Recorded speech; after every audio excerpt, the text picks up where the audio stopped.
Tawuran dengan senjata tajam dan balapan liar kian marak khususnya di bulan suci Ramadan. Dari awal Ramadan 2023 sudah terjadi beberapa peristiwa tawuran dan balapan liar di beberapa daerah.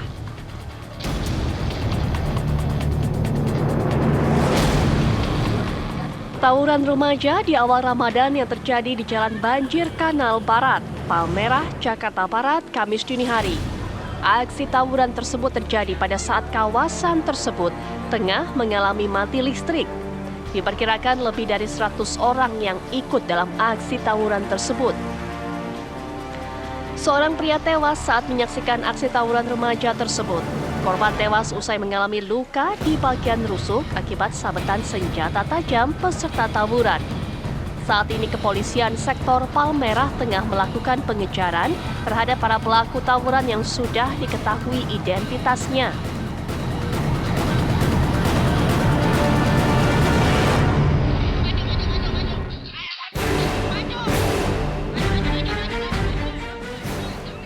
Jelang sahur di bulan suci Ramadan, dua kelompok pemuda di Kampung Kalen, Keramat, Desa Sukawangi, Kecamatan Sukawangi, Kabupaten Bekasi, Jawa Barat, melakukan aksi tawuran. Kedua kelompok pemuda tersebut saling serang dengan menggunakan sarung dan alat seadanya. Peristiwa tawuran tersebut belum diketahui penyebabnya. Warga berharap petugas kepolisian agar cepat mengambil tindakan karena bila terjadi tawuran susulan, warga dan pengguna jalan takut terkena sasaran.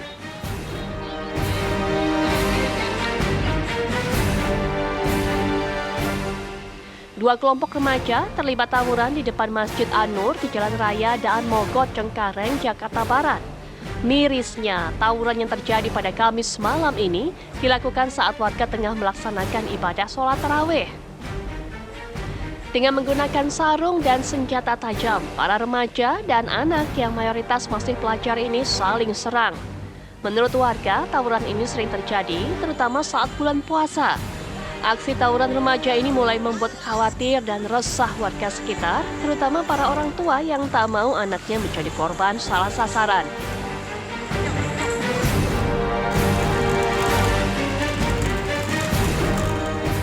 Di Lumajang, Jawa Timur, aksi kejar-kejaran petugas dengan para pelaku tawuran pun tidak terhindarkan.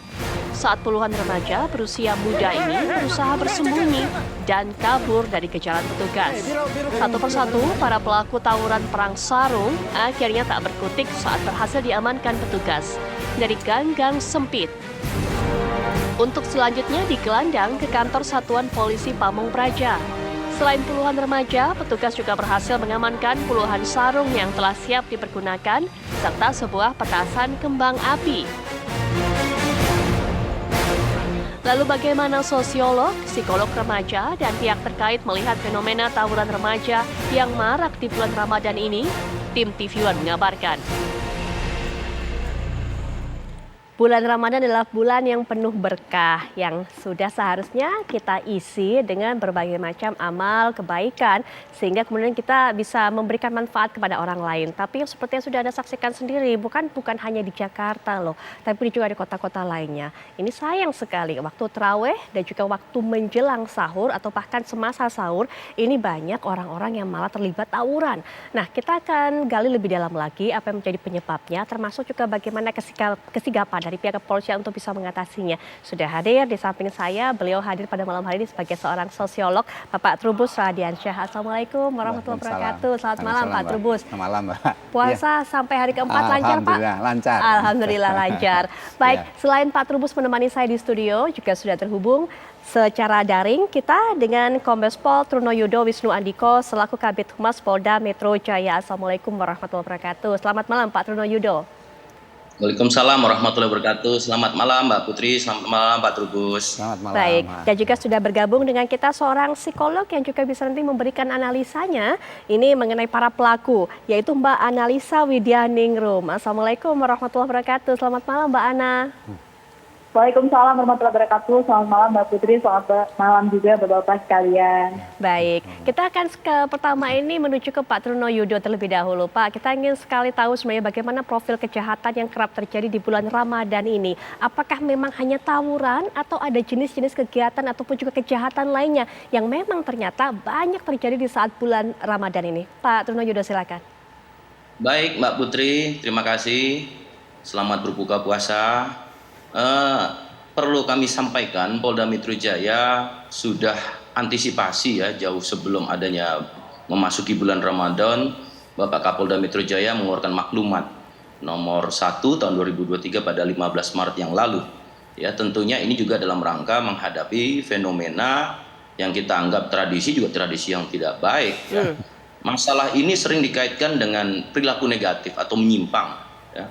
Dan bahkan sering dikaitkan dengan pelanggaran hukum yang berujung pada tindak pidana. Ini yang tidak kita harapkan. Dan perlu diketahui Mbak Putri, pada awal-awal memasuki bulan puasa ini kan adalah merupakan awal libur anak sekolah. Banyak kegiatan-kegiatan yang kosong sehingga memiliki banyak energi untuk besok bisa beristirahat, tidak melakukan aktivitas apapun. Maka dari itu dari maklumat Kapolda menyampaikan ada kegiatan yang menjadi patut dilarang ya pada saat menjelang ataupun pada saat ini di bulan Ramadan. Yang pertama adalah terkait dengan konvoy atau arak-arakan menggunakan kendaraan. Ini juga dapat mengganggu ketertiban bahkan juga terhadap keselamatan berlalu lintas terkait dengan Undang-Undang Nomor 22 Tahun 2009 ya tentang lalu lintas. Kemudian yang kedua terkait dengan kembang api ataupun juga petasan ya, ini sering dijadikan ajang juga sehingga ada ketersinggungan kemudian saling membakar petasan dan kemudian jadi tawuran juga. Termasuk yang ketiga adalah tawuran dilarang dan kemudian balapan liar. Ini fenomena yang selalu sudah diantisipasi oleh Polda Metro Jaya karena masuk bagian daripada kalender Kamtibmas. Ya. Kemudian Polda Metro Jaya ya, dari data yang kami catatkan sampai dengan hari ini tadi pagi 8, hari ini ada 9, 10 ya. 10 kita sangat prihatin dengan kejadian tawuran anak-anak ini, termasuk para remaja. Dari 10, 2 ini dilaporkan oleh masyarakat. Ya, tentunya diambil tindakan dengan proses penegakan hukum, pembubaran, termasuk pengembalian kepada orang tua terhadap anak-anak. Yang ke-8 ini juga berhasil diamankan berdasarkan kegiatan-kegiatan yang sifatnya adalah preventif, yaitu patroli perintis presisi. Baik itu dari Polda, dari Polres maupun Polsek, sehingga mampu dicegah ya dari 8 kejadian yang ada. Namun demikian, tawuran ini kan dipengaruhi oleh beragam kondisi ya, seperti lingkungan. Selayaknya mari saya juga menghimbau kepada seluruh elemen masyarakat, tokoh-tokoh masyarakat di tingkat adanya kita sekarang udah ada polisi RW ya, ada program ada polisi RW. Di mana setiap RW ini ada polisi datang melihat, mencatat, kemudian juga selaku problem solver. Ya, segala permasalahan. Jangan sampai daerahnya itu distigmakan atau dibrandkan sesuatu tempat yang kok menjadi pertempuran untuk tawuran. Nah, ini tidak diinginkan. Harusnya semua saling menjaga. Itu Mbak Putri. Bisa saya sampaikan. Tapi memang tawuran ini pelakunya semuanya remaja ya Pak ya, yang terlibat ya Pak ya, dari 9 kejadian ini ya Pak? Betul Mbak, rata-rata anak ya yang berhadapan dengan hukum ya, kemudian juga kita sangat prihatin dengan bentuk-bentuk sajam yang ada juga masih sarung ya.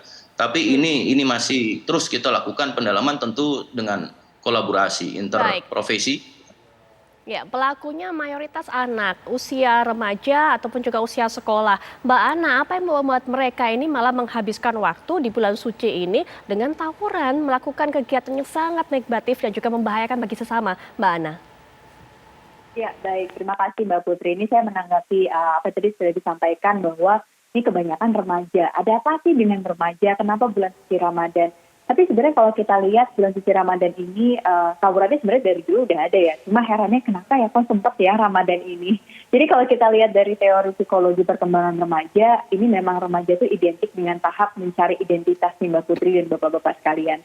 Jadi mungkin pemirsa di rumah kalau kita lihat identik dengan keegoan yang sangat tinggi dalam dirinya, di mana remaja ini dalam fase dia udah nggak anak-anak lagi, tapi belum dewasa. Jadi kebingungan antara tahapan identity dan juga role confusion atau kebingungan peran ini membuat mereka punya satu pemikiran bahwa apa yang mereka anggap benar adalah sesuatu kebenaran yang hakiki.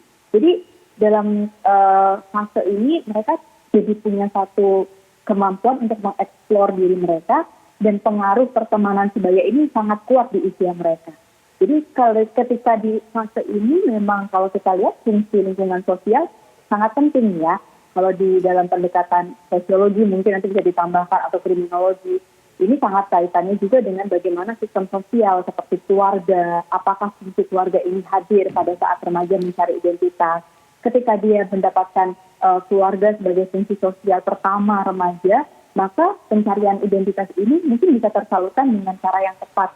Tapi pada saat mereka tidak mendapatkan itu, entah mungkin ada sesuatu dari keluarga atau sistem sekolah, atau sistem sosial mereka, sehingga pengakuan terhadap diri mereka ketika mereka bersama dengan teman sebaya dan menunjukkan keegoan mereka itu dapat terfasilitasi dari saluran itu sendiri. Begitu kurang lebihnya psikologisnya, Mbak. Baik, Mbak Ana. Yang juga membuat kita miris, Pak Trubus, ini disebut tradisi. Tadi bukan hanya Pak Trunoyodo yang mengatakan, tapi juga masyarakat tadi saat kami liputan pun menceritakan ini tiap tahun selalu seperti ini, begitu kan? Nanti mungkin Pak Trubus bisa berikan pandangannya. Tapi setelah jeda berikut ini kami akan bahas kembali. Kami akan kembali setelah jeda di Apa Kabar Indonesia Ulama Akhir Pekan.